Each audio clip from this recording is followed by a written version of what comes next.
J'ai une PS5, je suis un fan de PlayStation, je suis aussi un fan de tech et donc je suis très intéressé par la réalité virtuelle. Alors forcément quand il y a Sony qui a annoncé le PSVR 2, j'étais comme ça là tout excité, wouh, je vais pouvoir l'acheter, je vais pouvoir le tester et tout, je vais être trop content. Et ben on l'a testé. Est-ce qu'on l'aime? Est-ce qu'on le recommande? Oui et non. On va voir ça dans cette vidéo, c'est un peu compliqué, il est cher. Bon alors ce PSVR 2 là, bon il coûte 600 €.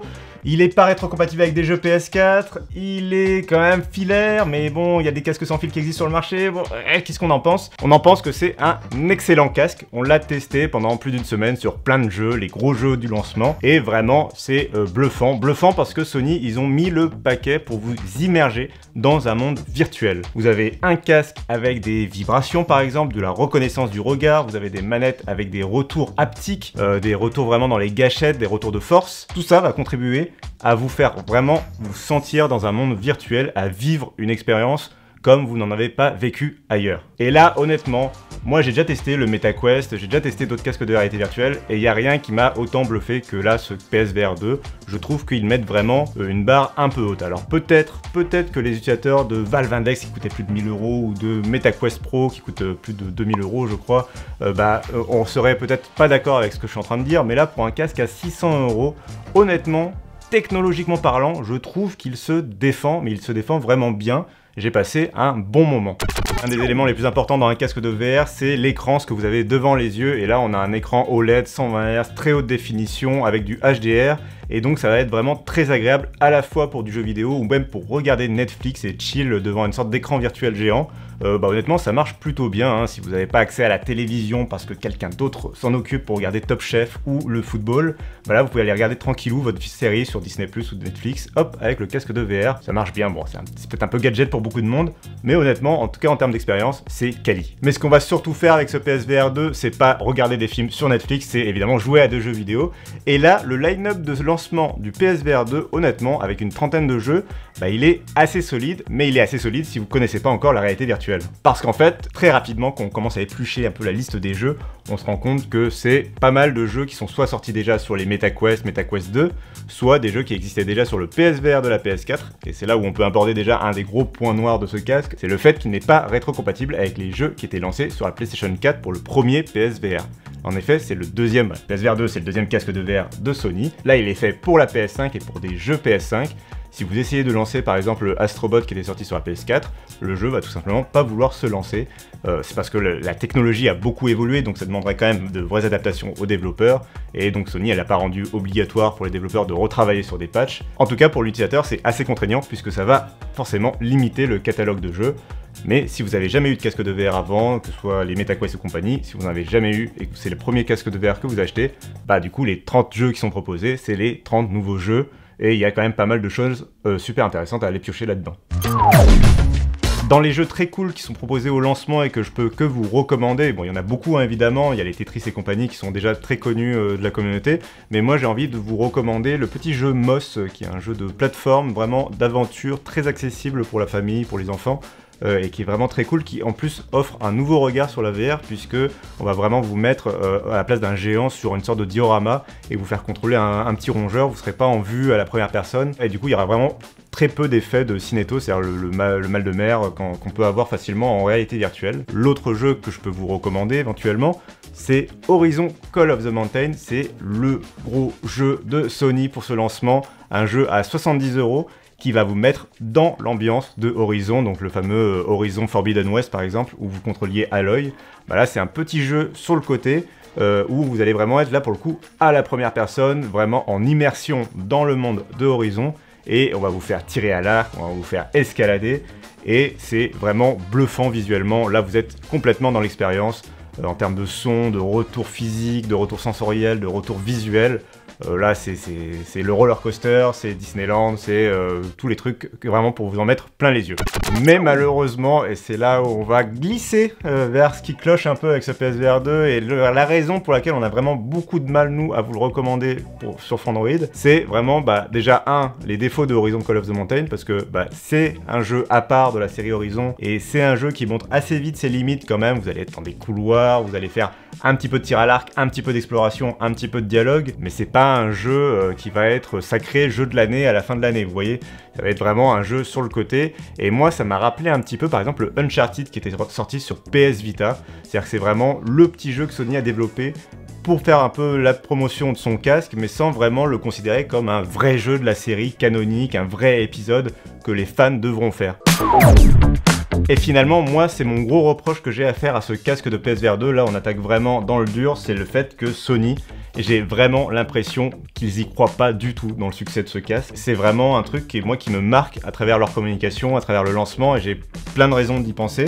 Et en fait, si Sony n'y croit pas, finalement, nous, on pourrait se dire, bah, c'est pas très important pour les gens, mais en fait, si, c'est important, parce que si Sony n'y croit pas, les développeurs vont pas y croire, et donc il y aura pas forcément de jeu sur le casque, et ça veut dire qu'on aura dépensé 600 €, quand même, c'est pas rien, dans un casque de VR qui pourrait être abandonné dans 6 mois, 1 an, 2 ans, 3 ans, par son constructeur. Et là, moi, vraiment, j'ai envie de mettre un gros stop, du coup, à la recommandation, alors que le casque, on l'a dit, il est bon. Donc j'aimerais bien expliquer un peu pourquoi j'ai l'impression que Sony n'y croit pas, et voir si vous partagez mon avis dans les commentaires. Primo, on a dit, il y a Horizon Call of the Mountain, et il y a un mode de réalité virtuelle pour Gran Turismo, mais au lancement du PSVR 2, c'est tout, côté Sony. Ils ont vraiment prévu aucun jeu de leur part, ils se reposent quasiment exclusivement sur des jeux d'autres éditeurs, d'autres développeurs, des jeux indés et compagnie, mais eux, de leur côté, ils ont vraiment que Horizon et Gran Turismo à proposer, et surtout, ils n'ont rien annoncé comme feuille de route. Alors au moment où on tourne, il y a un State of Play de Sony qui est prévu pour dévoiler des nouveaux jeux en VR, mais dans la description de la conférence, ils promettent pas vraiment de présenter des nouveaux jeux PlayStation Studio. Et moi, le point qui me dérange,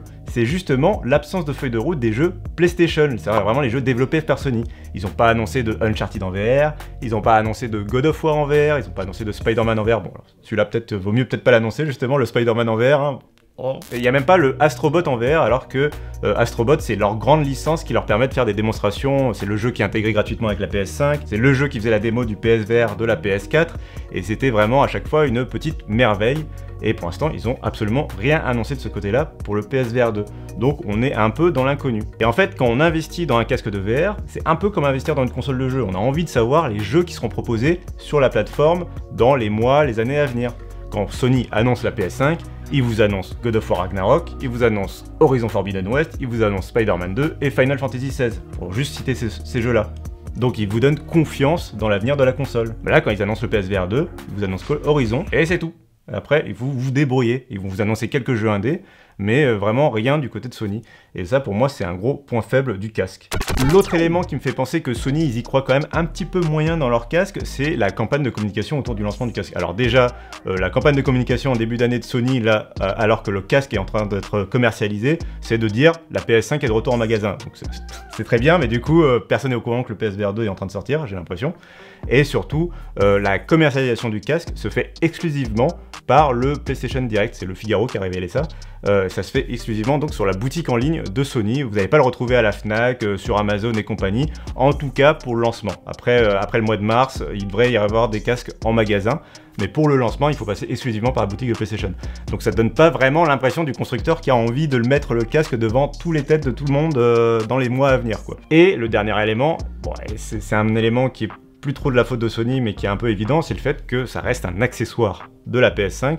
Donc ça veut dire que le parc installé de PSVR 2, bah déjà il est limité à juste les gens qui ont une PS5, c'est-à-dire qu'il y en a des millions, mais il n'y en a pas non plus des centaines de millions. Et donc vous avez déjà investi 500 €, 550 € dans votre PS5, il va falloir réinvestir 600 € dans un PSVR 2, avoir confiance en Sony pour sortir des jeux dessus. Bon, il va pas y avoir des millions de ventes, et s'il n'y a pas des millions de ventes, les développeurs sont pas motivés, Sony est pas motivé à sortir des jeux dessus. Voilà, c'est le serpent qui se mord la queue, c'est compliqué pour générer de l'attraction autour du PSVR. Et malheureusement, on a un peu l'impression du coup que ça va rester un peu au point mort et que ça va pas devenir une sorte de produit de grand public, et ça va surtout pas révolutionner la VR et en faire une sorte de produit qui serait accessible à tout le monde.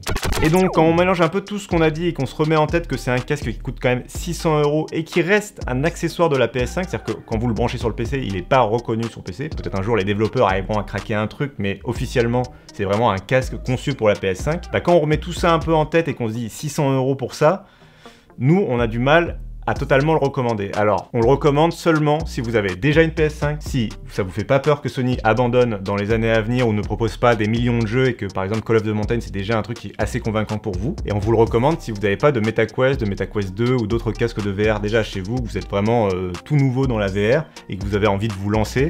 Bah là, pour 600 €, c'est une expérience haut de gamme, c'est une expérience quand même vraiment très satisfaisante, mais encore une fois, c'est quand même assez restreint. On parle vraiment des gens qui ont une PS5, qui n'ont pas de casque de VR, et qui sont convaincus par le catalogue déjà disponible du coup de jeux, et qui sont ok si du coup à l'avenir le catalogue est pas si ouf que ça. Je suis le client type, hein, j'ai une PS5 chez moi, je suis quand même plutôt passionné par la VR. Bon alors j'ai déjà un MetaQuest chez moi, donc j'ai déjà une petite expérience de la VR, mais quand même pour une expérience aussi cool, moi j'étais vraiment client du PSVR 2 quand il a été annoncé, j'étais chaud pour le précommander, etc.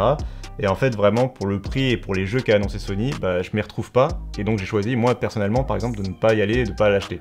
Mais bon ça veut pas dire que dans les mois à venir, dans les années à venir, peut-être que si Sony prouve que j'ai tort et nous montre plein de choses incroyables dans les années à venir, bah là, chaud, super, achetez-le.